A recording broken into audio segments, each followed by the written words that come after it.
Now I'm using Affinity Photo here, and I'm not going to use a filter and a third-party filter. Affinity Photo has got a very good set of selection tools, much like Photoshop, but they do work slightly differently. So I want to demonstrate again an alternative method or process of selecting different parts of a foreground image from its background, depending on the complexity of that foreground. Okay, so I've got three images here. This one, then this one where you've got lots of strands of fur or could be hair from a background, and then this one where you've got very small twigs and leaves and branches from the background of the sky. Okay, now they all pose slightly different challenges, but so let's start with this first one. Okay, and and really the only tool we're going to be using is the selection brush tool, and then its set of refine options at the top here. Okay, so you select the selection brush tool, and again with any tool, if you want to change the size of it, yes, you can use the size at the top here, but if you use the square bracket keys on your keyboard, left bracket smaller and right bracket larger, I tend to find that's a lot quicker keeping my one hand on that and the other hand on the mouse. So at a suitable size, just start selecting. Don't worry about the accuracy exactly here, so do it roughly so you're selecting most of the foreground. In this case it's trees and foliage. Don't worry about it in too much. Clearly that's not an ideal selection, so we're just going to zoom in a little bit, and you've got here the refine button. So as soon as you click on the refine button, what the program does, Affinity Photo, is that it gives you, if I just bring this up, it gives you a matte of the background compared to what you've selected, and clearly there are missed elements here which you want to fine tune. Now we're not going to mess with the border width and the smooth and the feathering and the ramp options at this stage. What we want to do is to just show you what's available, what's possible as in the initial settings. So what I want you to look at here is this is currently giving us a matte, so that red area is the bit that we want to isolate from the background.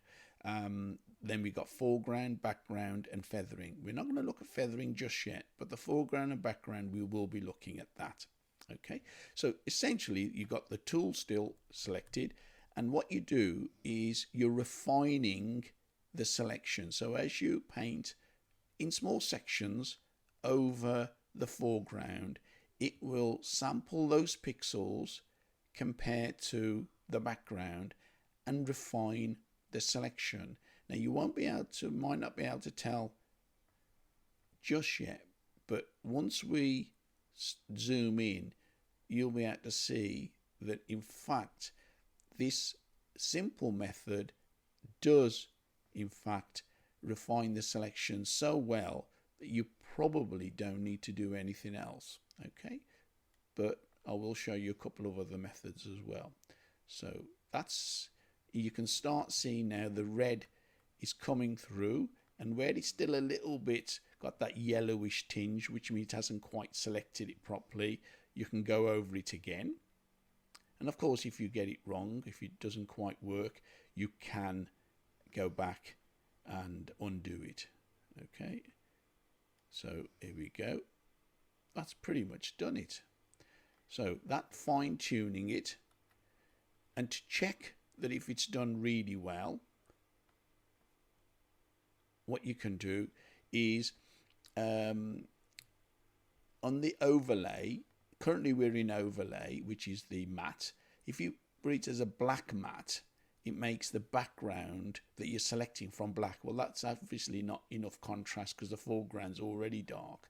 But if you did it as a white, that's much better contrast. So now we can see that the selection is very good. All those tiny twigs, look at those, the leaves all selected just with painting with the refined brush.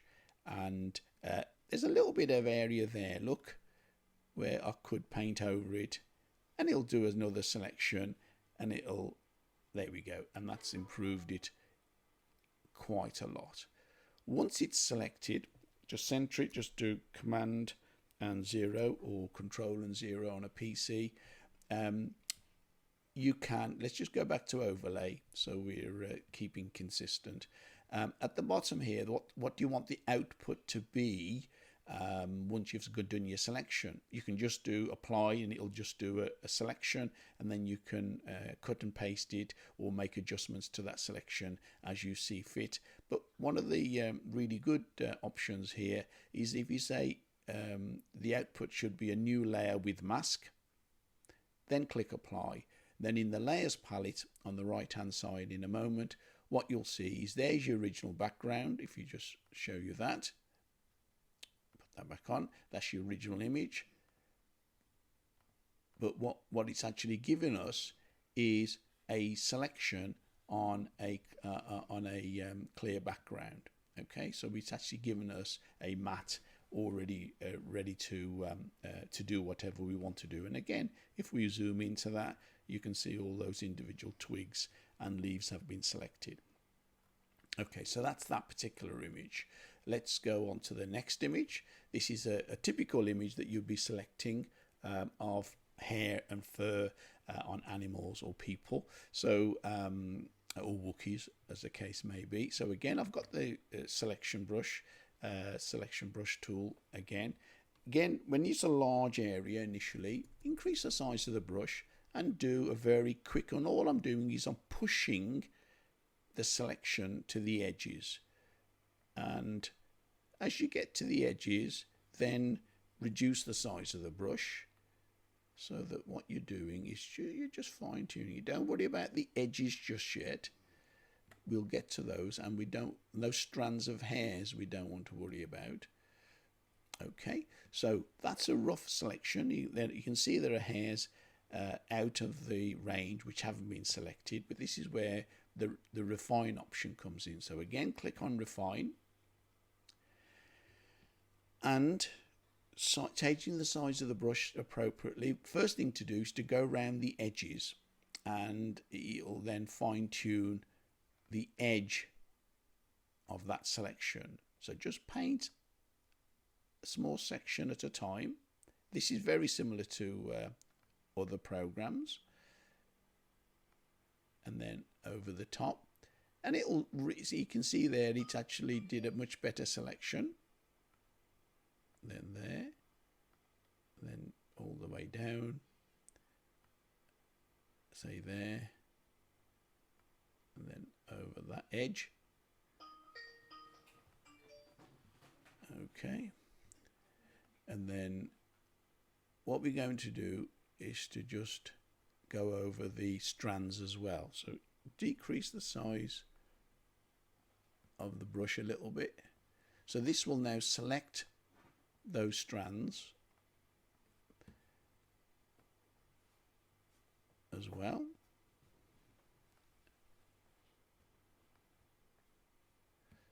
Now, once you zoom in, if it isn't quite right, you can click on foreground or background, and the foreground option allows you to just paint over the foreground, and it's basically telling it to prioritize that this is the foreground, not the background.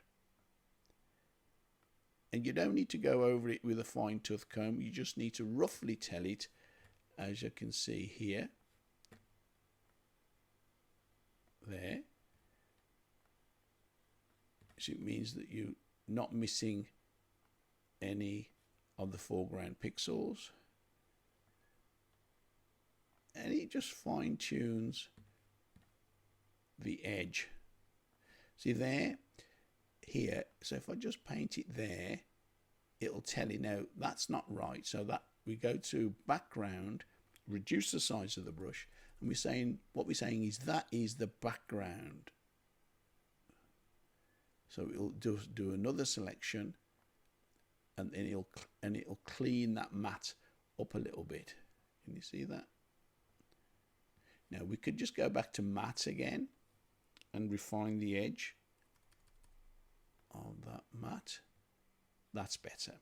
So we're going skipping between matte, foreground and background to emphasize where we want to fine tune the edge, the matte, where we want to tell the program that this is definitely foreground material, where we want to tell the program this is definitely background material. So we go back to foreground, and we're telling it that's foreground, that's foreground, and down here that's foreground, and then it then removes those pixels which are actually telling it that it's the background.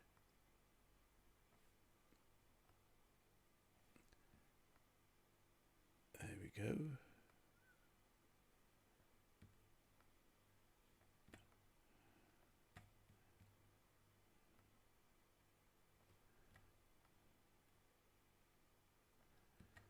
That's almost done now.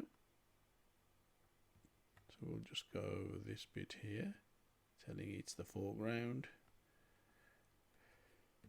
Now here, it hasn't quite selected the background, isolated the background. So we click on the background tab there in that dialog box, and we just fine tune it and set it that that's in fact the background. Now there's a hair there, I believe, so if we click on foreground and say, well actually I think that's part of the foreground, and if it doesn't quite work, just do that. Okay, now that's not ideal. That hair isn't significant enough to warrant isolating that. Okay, let's just center that again, and that selection's done. It's selected the hairs again. If you want to see it in a better isolated, do it against a white background, and now we can see all the individual hairs there, look, that you couldn't quite see there. And again, output either just as a selection or at least as a selection, or new layer with mask, or just a new layer. So if we in this case click on new layer, it will then create a new layer with that selection. Okay, so if we just that's it, that's our original, and then that's our selection layer. Okay, so let's go on to the third image, this one. Now this one, you might think that actually that's quite easy because it's angular lines, there's no hairs or feathers or difficult edges. It's a clear blue sky, the building's very easy to, it's very contrasty, it's very easy to isolate from the background. Yes, that's true, but here this clock is almost of the same color blue as the background, so that would pose problems, challenges. And you've got little cutouts in the little details, and of course in the steel that's holding that clock up, there's a sky in the background. So that's the challenging part. So initially doesn't look too difficult, but again we'll go through the steps. So on the left hand side you go to the selection brush tool, as I said, and we're selecting, you can either select the foreground or select the background. Okay, so we're going to select the foreground, of course, because that's what we did with the others, but you can select the background if you want to first, but I'm not going to do that. So again, we're selecting the foreground. Now it won't do it quite right here, but don't worry about that because we're going to fine tune it, aren't we? So if you reduce the size of the brush, it does tend to make it a bit more sensitive. So just do it roughly around the edge. We're going to fine tune it. You can zoom into it, make it a bit easier. And again, don't worry too much about the edges of that. But like I said, we're going to fine tune it. Okay, we're going to fine tune this area here as well. So that's the rough selection. Okay, once we've done that selection, we want to go to refine, same as before. I'll bring this dialog box over here this time, and we're going to fine tune that. So we want to change the size of the brush and say we want to find the overlay.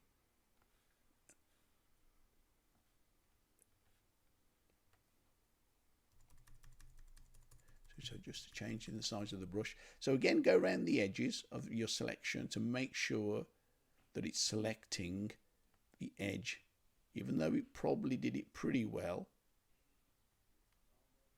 Okay, so then once you've selected it, and then we can just go around the edge there. Now it won't get that right first time.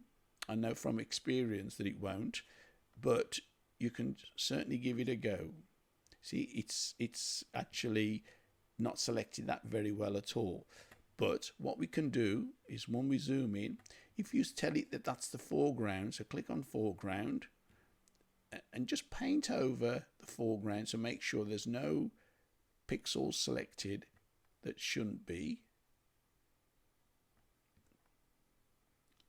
It shouldn't be a matte.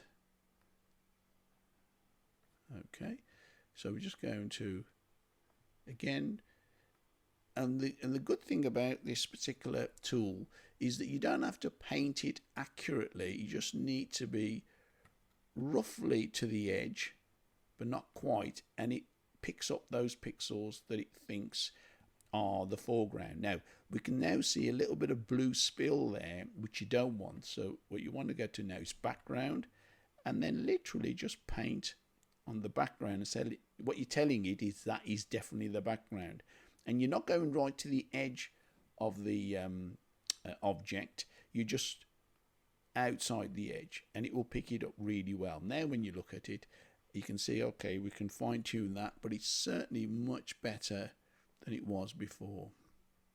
See, now it's hugging the side of that object. Okay, let's just center that again. Now we've got to eliminate these bits that we can see in the middle.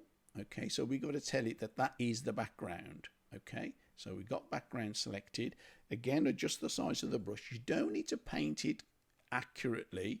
You've just got to roughly draw out the shape, and you'll see what happens. Okay, can you see that? So again, if you want to fine tune it, just zoom right in, reduce the size of the brush, and just paint it roughly, and there you go. So again, we'll do this one. The key here, like with all programs, is a bit of trial and error, but also reduce, increase the size of the brush, zoom in. So don't make it difficult for yourself, particularly if you have a large monitor. Zoom right in, and then you can really get an accuracy in the pixels. Okay, so what I want to do is to just do this last few, bring it down like this.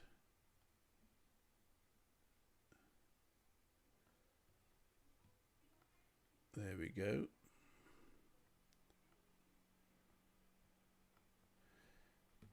That one's done. A couple more here. So though these are very tiny, so zoom right in, decrease the size of your brush accordingly, and then roughly draw. And remember, what we're telling the program is that is definitely the background. Okay, and it'll quite intelligently go right to the edge, and if it doesn't, then just paint a little bit to help it along, like that one.